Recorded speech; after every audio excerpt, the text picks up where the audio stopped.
शहर से बहुत दूर एक गांव था। उस गांव में एक बरगद का पेड़ था। उस पेड़ पर एक झूला लटका हुआ था, लेकिन कोई भी गांव वाला उस झूले पर बैठने की हिम्मत नहीं करता था। एक दिन घसीटा और उसकी पत्नी निर्मला सो रहे होते हैं। तभी उन्हें खिड़की से किसी के रोने की आवाज आती है। इस वजह से घसीटा की नींद खुल जाती है। अरे ये कौन है? हे भगवान, लगता है ये आवाज उसी बरगद के पेड़ की तरफ से आ रही है। अरे निर्मला, जल्दी उठो, देखो ना, आज फिर से वही रोने की आवाज आ रही है। हे भगवान, ये रोने की आवाज तो उसी झूले की तरफ से आ रही है। तुम डरो नहीं, मैं अभी देखता हूँ। फिर घसीटा खिड़की की तरफ जाता है तो उसकी आंखें फटी की फटी रह जाती हैं। उसे झूले पर एक औरत दिखाई देती है। उसने सफेद रंग की साड़ी पहनी होती है और रो रही होती है। अरे निर्मला, जल्दी यहाँ आओ, देखो झूले पर कोई बैठा हुआ है। फिर निर्मला भी जल्दी से खिड़की की ओर जाती है और उस औरत को देखने लगती है। अजी, ये वही चुड़ैल तो नहीं जिसने इस झूले पर अपना कब्जा कर रखा है? तुम्हारा दिमाग खराब तो नहीं हो गया? वो सिर्फ एक औरत है। अजी, भला रात के 2 बजे कौन पेड़ के नीचे झूला झूलता है? अब तुम रुको, मैं अभी बाहर जाकर देखता हूँ। अरे रुको रुको, तुम्हारा दिमाग खराब तो नहीं हो गया जो खुद मौत के मुंह में मरने के लिए जाना चाहते हो? मैं आपको कहीं नहीं जाने दूंगी। तभी वह चुड़ैल अचानक से गायब हो जाती है। ये सब देखकर वे दोनों डर जाते हैं। अरे मर गए रे, ये तो गायब हो गई। मैंने आपसे कहा था ना जी, ये कोई आम औरत नहीं है। तुम सही कहती हो निर्मला, इस झूले में जरूर कोई गड़बड़ है, तभी कोई गांव वाला इसके आसपास जाने में भी डरता है। अजी, आज तक तो हमने इस झूले के बारे में सिर्फ अफवाहें ही सुनी थी। आज तो अपनी आंखों से देख लिया। मैं अब इस घर में और नहीं रहने वाली। फिर अगले दिन निर्मला का भाई अपनी पत्नी के साथ शहर से उसके घर आता है। अरे निर्मला बहन, तुम कहाँ हो? अरे भाई, तुम आज तुम्हें अपनी बहन की याद कैसे आ गई? बस ऐसे ही, बहुत दिन हो गए थे तो मैंने सोचा अपनी प्यारी बहन से मिल लूं आज। फिर वे लोग पूरा दिन हंसी मजाक करके बिता देते हैं।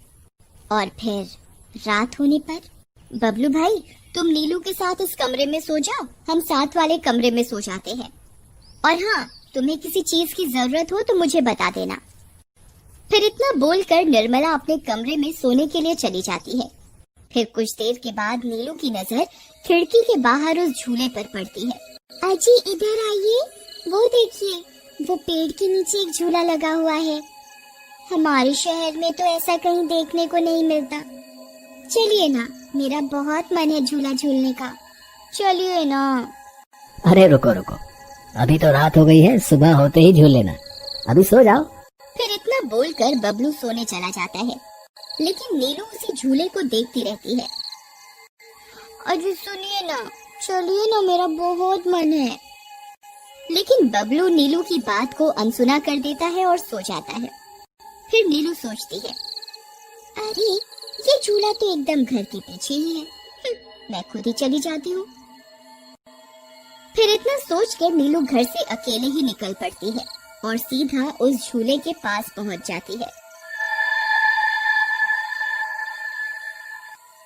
अरे वाह, जैसा मैंने सोचा था ये तो बिल्कुल वैसा ही निकला। आज तो मजा ही आ गया। फिर नीलू उस झूले पर बैठ जाती है और झूला झूलने लगती है और गाना गाने लगती है।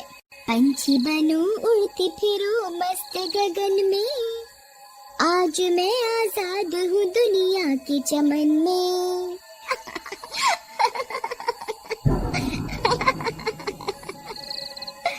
अरे वाह।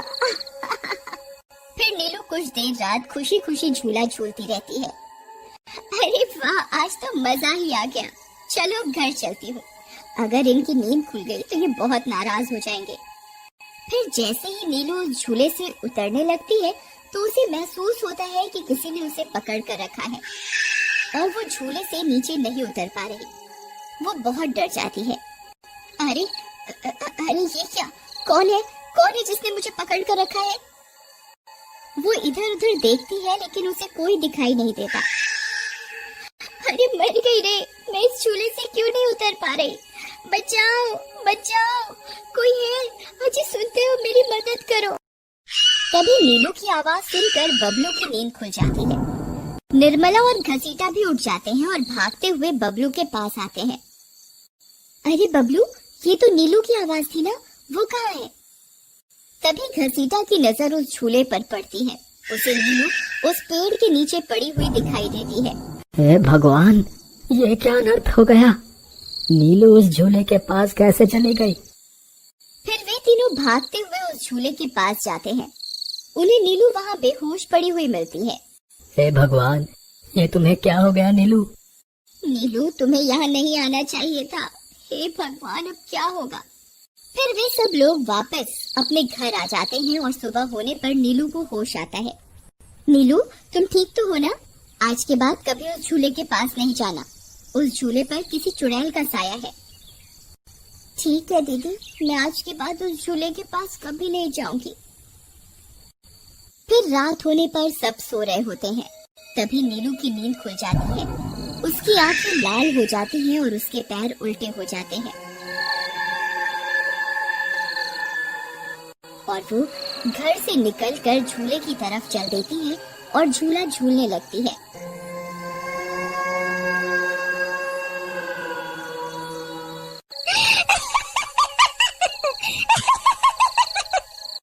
उसकी हंसी सुनकर उन सबकी नींद खुल जाती है।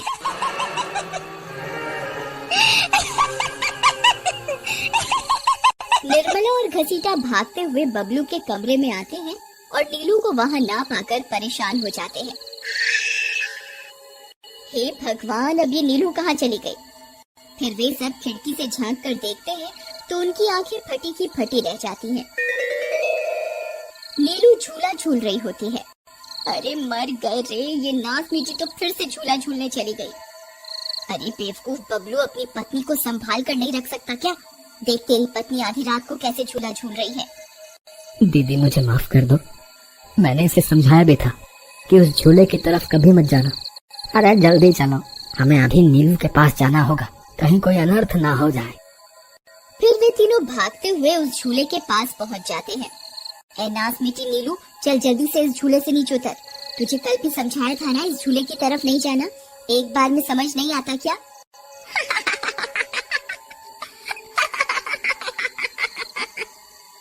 जरा इसके पैरों की तरफ तो देखो। अरे मर गए रे, ये तो चुड़ैल बन गई है। अरे मर गए रे, मेरी बीवी तो चुड़ैल बन गई। अब क्या होगा? अरे भागो रे भागो, सब अपनी जान बचाकर भागो। अरे मैं तो जीते जी विधवा बन गया। अरे मेरी बीवी तो चुड़ैल बन गई। फिर वे तीनों वहाँ से भाग जाते हैं। तभी उन्हें रास्ते में कुछ गांव वाले मिलते हैं। अरे घसेटा भाई, क्या हुआ?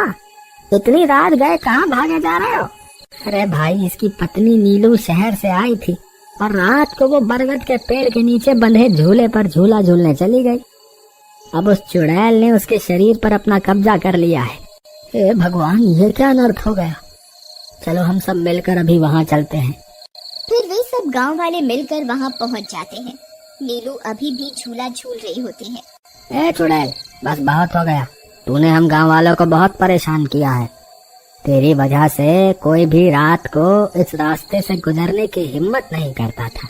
लेकिन बस आज तेरा खेल खत्म करके ही रहेंगे। चलो भाइयों, आज इस चुड़ैल को जिंदा नहीं छोड़ना, बता रहे हैं। भाइयों, हमें इस झूले को इस पेड़ से काट कर अलग करना होगा। फिर कुछ गांव वाले खंजर से झूले की रस्सी तोड़ देते हैं। झूला टूटते ही नीलू नीचे गिर जाती है और चुड़ैल गुस्से में नीलू के शरीर से बाहर निकल जाती है। हे गांव वालों, ये तुमने सही नहीं किया, अब तुम सब मरोगे। भाई जल्दी से इस झूले में आग लगा दो, हो सकता है इस झूले के जलने से ये चुड़ैल भी मर जाए। तभी उस गांव वाला उस झूले को आग के हवाले कर देता है। उस झूले में आग लगते ही वह चुड़ैल भी तड़पने लगती है और कुछ ही देर में वो भी जलने लगती है। मैं किसी को जिंदा नहीं छोड़ूंगी। अरे अरे मर गई रे गाँव वालों, मैं तुम्हें जिंदा नहीं छोड़ूंगी। मैं वापस आऊंगी। फिर देखते ही देखते चुड़ैल जलकर राख हो जाती है और गांव वालों को उस भूतिया झूले से छुटकारा मिल जाता है।